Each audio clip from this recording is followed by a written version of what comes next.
One of the design flaws that I see is the role of leadership in the organization, and I feel a huge responsibility as the CEO that the CEO does set the tone, although I think this applies for all leadership, particularly senior leadership in any organization. And I think there's a reinforcement of the leader being the center of both knowledge, of decisions, of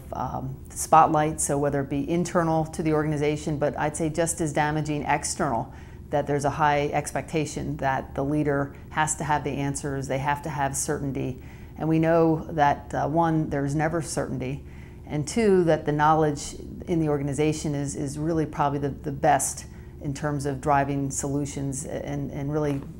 distributing that load in the organization. So I think the first design flaw is the single, all-powerful, all-knowing, all-singing, all-dancing leader. And so to me, you've got to address that if you have any chance of distributing power and actually having small teams really emerge and truly feel that their decisions and their knowledge is not only valued, but it's going to be utilized for some greater good for the organization.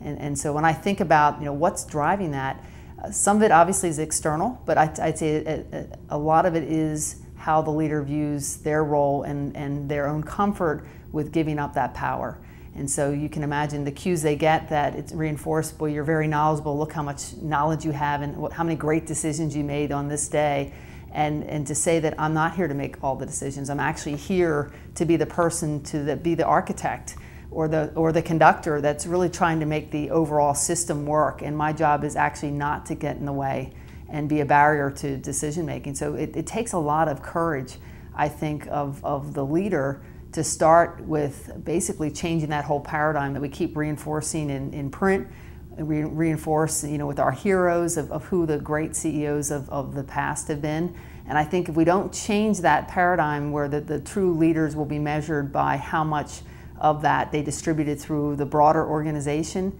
and harness that energy, I think that we're in trouble in terms of getting a fraction of what organizations and what the people in the organizations can deliver that create value for the organization. So that would be my remedy is to change that paradigm, and it starts with I think the individuals.